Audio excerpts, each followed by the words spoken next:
Jeff Beck's admiration for Les Paul went way beyond guitar playing. It was reverence.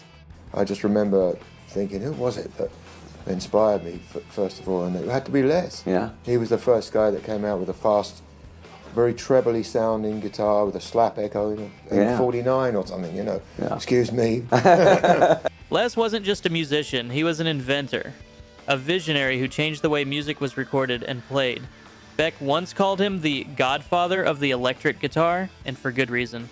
What truly connected the two was their shared love of innovation.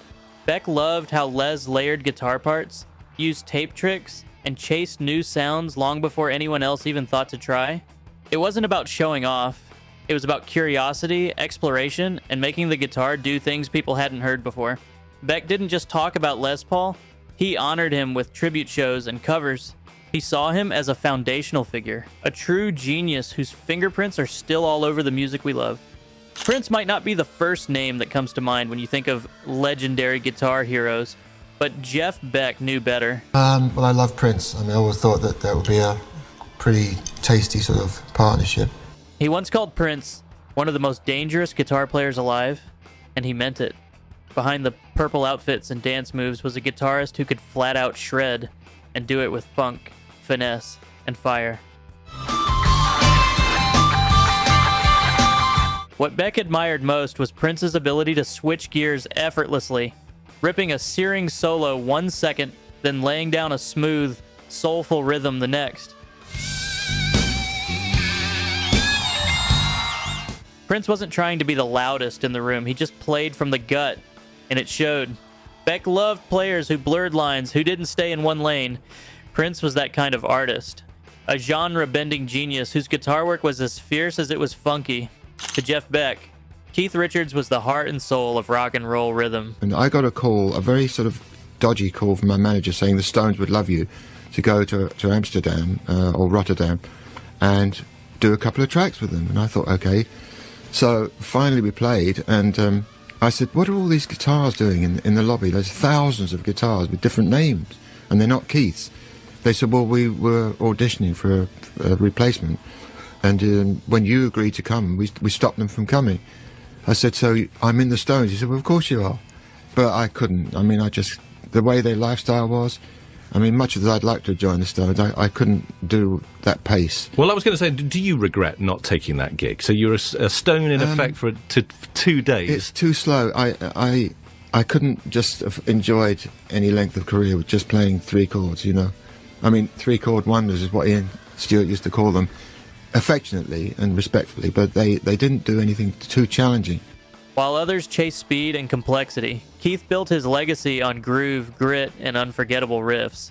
Beck admired that. He once said Richards had the coolest right hand in the business, meaning his rhythm playing had a swagger nobody could touch.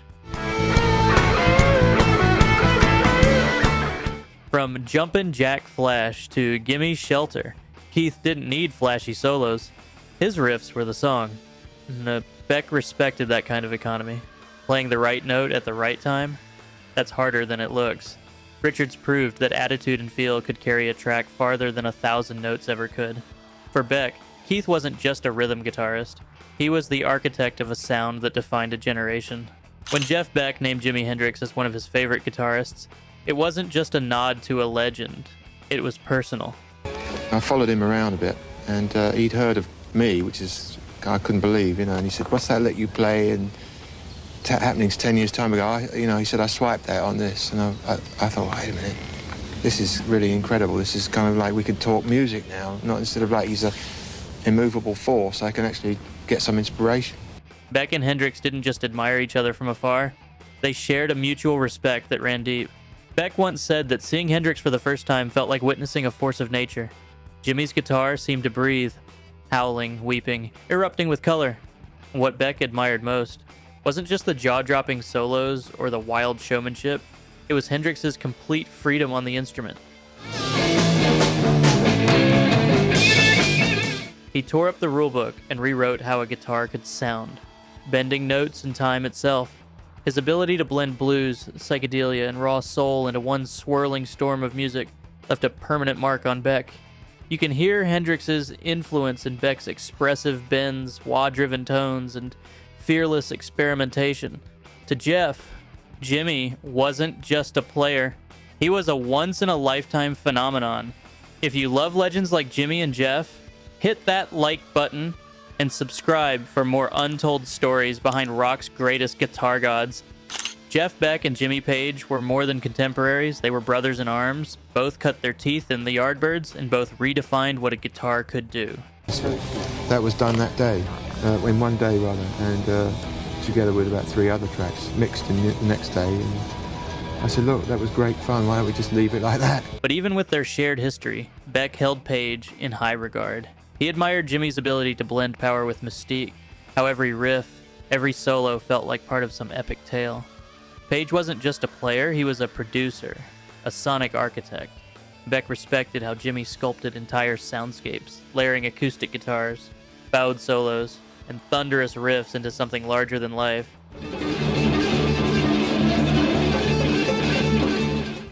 Whole lot of love, Kashmir. Since I've been loving you. Those weren't just songs. They were experiences. While Beck went off into jazz fusion and textures, he always respected that Page stayed true to his vision. There was wizardry in what Jimi did, and Beck knew magic when he heard it. Jeff Beck held Stevie Ray Vaughan in the highest regard, not just for his monstrous chops, but for the pure soul he poured into every note. I've never met him. I heard he was pretty wild, and he was eating this fried chicken through the box, and he didn't take it out, just chewed the bottom of the box and ate the chicken through it. It's really funny. We're trying to contact Stevie and say, look, we've got to rehearse. And he said, oh, you rehearse, do you? He said, what the hell do you want to rehearse for?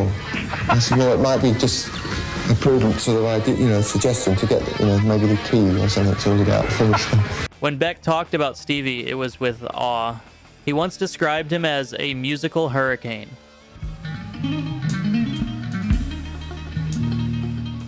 Someone who could rip through a solo with ferocity, then pull back and make you cry with a whisper. Beck loved that Stevie honored the blues tradition, guys like Albert King and Buddy Guy, but added his own fiery stamp. There was no ego in his playing, just raw power and emotion. That Texas tone, the explosive energy, the buttery, smooth bends, it all left a lasting impression on Beck. You could hear it in the way Jeff approached blues from the late 80s onward. Stevie reminded him that feel would always matter more than flash. It wasn't about showing off, it was about saying something. Jeff Beck and Eric Clapton go way back. 2 Yardbirds legends who took very different paths but always shared mutual respect. I can't believe this. I just, you people. But on top of this, I'd like to welcome to the stage somebody who knows their way around a Stratocaster. Mr. Eric Clapton is here tonight. I may as well fuck off only. Beck often spoke highly of Clapton's phrasing, calling it impeccable. He wasn't flashy, he didn't race through solos, but what Clapton did with just a few notes, man, it could stop you in your tracks. What Beck admired most was Clapton's devotion to the blues. Whether it was with Cream or his solo work, Clapton always channeled the spirit of the Delta. He was smooth, soulful, and deeply rooted. Beck, who loved pushing sonic boundaries, still had a deep appreciation for Clapton's restraint. Where Jeff might twist a sound into something futuristic, Clapton kept it grounded, and that contrast fascinated him. It was like looking into a mirror that showed another version of what guitar greatness could be. To Jeff Beck, B.B. King was pure emotion. He didn't need a wall of sound or a blinding solo, just one note, perfectly placed, and you felt it in your chest. Beck often said that B.B. had the best vibrato in the business. It was slow, wide, and full of feeling, like the guitar was speaking.